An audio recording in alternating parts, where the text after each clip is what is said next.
میں اظہر صدیق صاحب سر آپ سے گفتگو کا آغاز کر لوں. سر پاکستان تحریک انصاف جو ہے وہ جو ارینجمنٹ آپ لوگوں نے کیا سینٹ الیکشن کے اندر ان لوگوں کے ساتھ جن کے بارے میں آپ یہ کہتے ہیں کہ ان کی نہ تو کوئی اوقات ہے, نہ یہ لیجیٹمیٹ ہیں, یہ چور ہیں, یہ ڈاکو ہیں, اور مجھے وہ لسٹ جو ہے اس کو دہرانے کی ضرورت نہیں جو کچھ آپ لوگ کہتے ہیں, لیکن آپ لوگوں نے سینٹ الیکشنز کے اندر باقاعدہ اپنے اراکین سے ان کے لوگوں کو الیکٹ کرانے کے لیے ووٹس ڈلوائے ہیں. سر یہ وہ ووٹس ہیں جن کی وجہ سے آپ اپنا ایک اور سینیٹر بھی الیکٹ کروا سکتے تھے. آپ کس طریقے سے دیکھ رہے ہیں اپنی پارٹی کی اس پالیٹکس کو؟ بہت شکریہ. میں تو ویسے ہی میں بتاتا چلوں, کیا پاکستان کے اندر آئین اور قانون نام کی اگر کوئی چیز ہے کہ وہ جماعت جس کے 17 سیٹیں تھی اور اب 2/3 اکثریت ہو گئی ہے اس کے پاس, اب یہیں سے دیکھ لیں کہاں گئی ووٹ کی عزت, کہاں گئی ووٹ کی طاقت. جو طاقت ہے وہی چل رہی ہے بندے میں یا میرے میں یا آپ کے حوالے سے کہنے یا نہ کرنے سے کچھ نہیں ہوتا. میں نہیں چاہوں گا کہ کیا ہوا سینٹ کے الیکشن میں, چلیں فرض کرے ہم ایک سیٹ اور جیت جاتے, اگر ہم ایک سیٹ اور بھی جیت جاتے تب بھی 2/3 سیٹ ہماری نہیں تھی. نہیں, لیکن سر یہ بیج آف آنر تو نہیں ہوگا نا پی ٹی آئی کے لیے کہ یہ سب کچھ جو کچھ ہوا اس کے اندر آپ لوگوں نے حصہ ڈال دیا ہے فارملی آفیشلی. دیکھیں میں یہ بات اس طرح نہیں کروں گا. دیکھیں کوشچن یہ نہیں ہے, کوشچن آپ نے اختیار ولی صاحب کی بات سن لی اگر تو انہوں نے کہا مارکیٹ میں ایک چیز بک رہی ہے تو خریدار تو پھر ہے نا. انہوں نے کہا اچھے کوٹ ہے, ایک بات تو بڑی واضح طور پر ہے نا. تو اب کم از کم یہ اسٹریٹجی آپ یہ تو کہہ سکتی ہیں کہ یہ جیسی بھی اسٹریٹجی تھی اس سے یہ ایڈوانٹیج ہوا کہ اپنا ہارس ٹریڈنگ یا اس طرح کا کوئی عنصر سامنے نہیں آ سکا جس سے کوئی مسائل نہ بنے. ہم نہیں سمجھتے اس میں کوئی کوشچن ہے کہ تاریخ لکھی جا رہی ہے ذوالفقار علی بھٹو صاحب کے دور میں, ضیاء الحق کے دور میں. پاکستان تاریخ راہوں میں ہی رہے گا.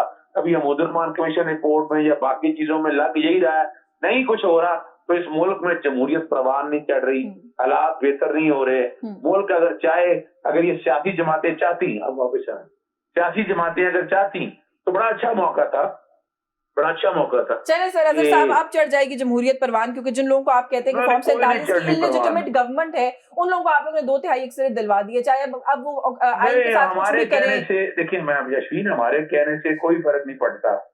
بات تو ہے نا 45-47 کیا ہم نے کہا تھا کہ یہ کام کیا جائے, الیکشن سمبل ہم نے لے جانے کے لیے بات کی تھی.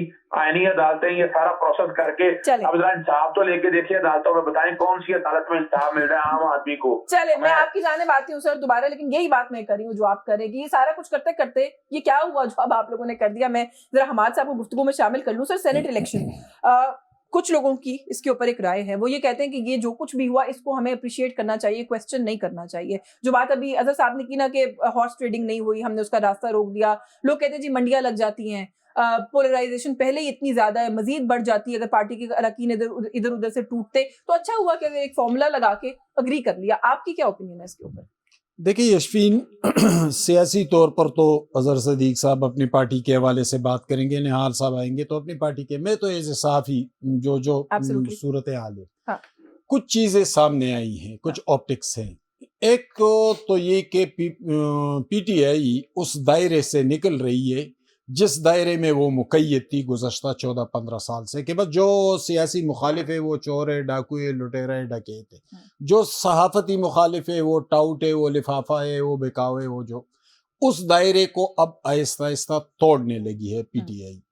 ایک تو انہوں نے ان تمام جماعتوں کے ساتھ مذاکرات کیے جس میں مسلم لیگ نون بھی ہے, امیر مقام کا بیٹا بھی منتخب ہوا, جس میں پیپلز پارٹی بھی ہے, جس میں مولانا فضل الرحمان صاحب بھی ہے.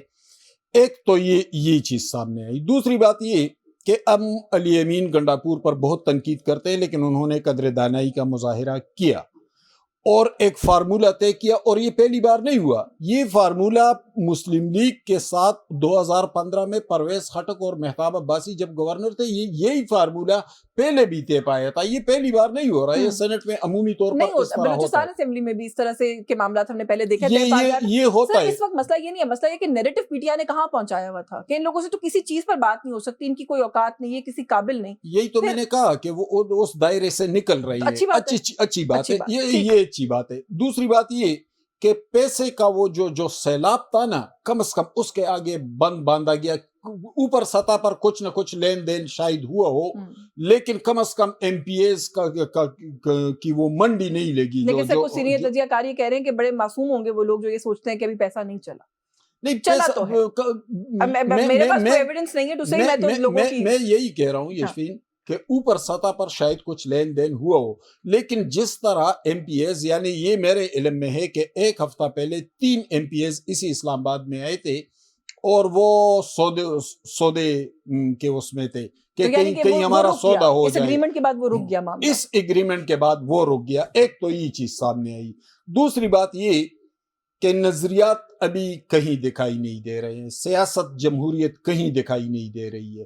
یعنی مرزا افریدی کہاں کی سیاست ہے، نور الحق قادری کہاں کی سیاست ہے، دلاور خان کہاں کی سیاست ہے، طلعت محمود کہاں کی سیاست ہے. سیاست تو وہ ہے کہ آپ کے کارکن گراس روٹ لیول سے اوپر آ جائے، وہ اسمبلیوں میں آ جائے، وہ سینٹ میں آ جائے، ان کو نمائندگی ملے، وہ عوام کے ساتھ رابطے میں ہو. طلعت محمود کس کا نمائندہ ہے یا دلاور خان کس کا نمائندہ ہے؟ وہ جن جماعتوں سے پہلے آئے تھے ان جماعتوں کے خلاف بھی گئے جب اشارہ پایا. ابھی اسٹیبلشمنٹ مضبوط ہے. یہ جو فارمولہ طے پایا ہے نا، تو اس کے فوائد کہاں پہنچے؟ اس کے فوائد کیا سیاست اور جمہوریت کو پہنچے؟ کون سا آیا؟ خرم ذیشان آ گیا، عرفان سلیم آ گیا، عائشہ بانو آ گئی؟ نہیں آئے. اس لیے نہیں آئے کہ وہ سیاسی کارکن تھے. کون آیا؟ مرزا افریدی آ گیا، دلاور خان آ گیا، یہ لوگ آئے. یہ عوام کے لوگ نہیں ہیں، یہ کسی اور کے لوگ ہیں. نظریاتی طور پر ابھی، نظریاتی طور پر، جمہوری طور پر، سیاسی طور پر ابھی سیاسی جماعتیں شکست کے مرحلے میں ہیں. گو بیک ٹو حضرت صدیق صاحب، آپ کے خیال میں یہ سارا معاملہ کر کے جو آپ نے کہا یہ کس کے لوگ ہیں؟ یہ عوام کے لوگ نہیں ہیں، نمائندے نہیں ہیں، پی ٹی آئی کے نمائندے شاید اس طرح سے نہیں ہیں، ان کی آئیڈیالوجی کے نمائندے نہیں ہیں. اس طریقے سے کیا اچیو کیا پی ٹی آئی کی لیڈرشپ نے؟ پھر آپ کے خیال میں یہ کیا ٹارگٹ پی ٹی آئی کے اندر آئیڈیالوجی ہے کہاں، بلکہ دوسری جماعتوں کے ہاں کہاں. لیکن یعنی یہ نواز شریف ارینجمنٹ کر کے کیا حاصل کیا آپ کے خیال میں گنڈا پور صاحب نے یا جو بھی لوگ انوالو؟ یہی تو میں نے آپ سے کہا کہ کم از کم وہ پیسے کا وہ جو فلو آ رہا تھا اس کو کم از کم روک لیا گیا. اپنی گنجائش تو نہیں پیدا کی سسٹم کے اندر تھوڑی اور؟ یہ پہلے سے موجود تھی، انہوں نے کم از کم پیدا نہیں کی. یہ پہلے سے، یہ 85 میں بھی، بلکہ بلوچستان کے ایک سینیٹر تھے زہری صاحب، وہ تو باقاعدہ اس پہ بات کرتے تھے میڈیا میں کہ میں نے اتنے ووٹ خریدے، اتنا پیسہ لگائے. تو یہ پہلے سے ہوتا چلا آ رہا ہے. وہ جو ضیاء مارشاء اللہ سے جو چیز آئی تھی نا پیسے کی سیاست میں، وہ ابھی تک چل رہی ہے. اس کو روکنے میں ابھی ناکامی ہے سیاست کو. البتہ ایک بات ہے کہ پی ٹی آئی، جس طرح میں نے کہا کہ P T I come is come dialogue اور مکالمے کی طرف رفتہ رفتہ بڑھنے لگی ہے، جو کہ ایک اچھی بات ہے. وہ جو آئسولیشن تھی نا، اس آئسولیشن میں سے کم از کم نکلنے لگی. اظہر صدیق صاحب سے اسی پہ ایک تو سر یہ کہ آپ نے حماد صاحب کی گفتگو سنی، سینئر جرنلسٹ ہے، وہ یہ کہہ رہے ہیں کہ نظریہ تو کوئی نہیں ہے. یہ جو لوگ ابھی آئے بھی ہیں منتخب ہو کے، وہ کہاں کے پاکستان تحریک انصاف کے نظریہ جو ہے اس کو لے کر آگے چلیں گے. تھوڑا سا سر مراد سعید صاحب کی جو نشست ہے اس کے اوپر بھی کامنٹ کیجیے گا کہ وہ تو سر سامنے آ رہے ہیں، آپ لوگ یہ کہتے ہیں وہ سامنے آ بھی نہیں سکتے، ان کے لیے حالات بڑے مشکل ہیں، وہ آئیں گے تو وہ اریسٹ ہو جائیں گے. تو سر یہ نشست بھی پریکٹیکلی ضائع نہیں کر دی پھر آپ لوگوں نے؟ اچھا، میں ایک تو پہلے آپ کے یہاں بتا دوں سر، کون سے نظریے کی بات ہم یہاں چاہتے ہیں، کون سے پاکستان کی؟ ہم تو بات کر رہے تھے کسی یوگینڈا کی. پاکستان تو یوگینڈا سے بھی گھٹیا ملک ہو چکا، ہمارا گھٹیا کا لفظ نہیں ہے، پیچھے جا چکا ہے پاکستان جو ہے نا. یعنی نظریے کو یہاں پذیرا ہی کہاں ہے؟ پوری سیاسی جماعت نے جو لڑائی لڑی وہ بھی کمپرومائز کرتے تھے، وہ بھی عمران خان کبھی ملک سے باہر چلے جاتے. سارا نظام اسی طرح چلنا لگا، آج تمہاری باری، آج ہماری باری، اور یہ نظام سارا اسی طرح چلتا رہا. یہ تو ایک نارمل سی بات ہے.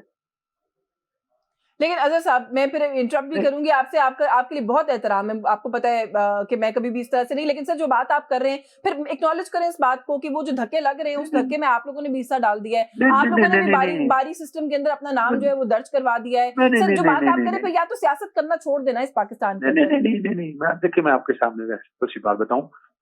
نظریاتی کارکن ہے یا نظریاتی کارکن نہیں ہے، یہ فیصلہ پارٹی نے کرنا ہے. ٹکٹ کس کو دینا ہے، کس کو نہیں دینا، یہ پارٹی کے اندر بالکل آپ کا فیصلہ. سر سوال تو پوچھ سکتے ہیں، پارٹی نے ایسا فیصلہ کیوں کیا؟ ہم سوال تو پوچھ سکتے ہیں. دیکھیں نا، یہ کئی سوال ایسے ہوتے ہیں آپ کے سامنے ہیں. یہ صابر شاہ کے ساتھ کیا ہوا میں وہ نہیں بتانا چاہتا.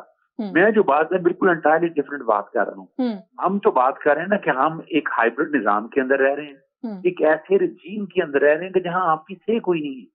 آپ لوگوں نے ایکسپٹ کر لیا، پھر آپ لوگوں نے ہم نے ایکسپٹ کیا نا.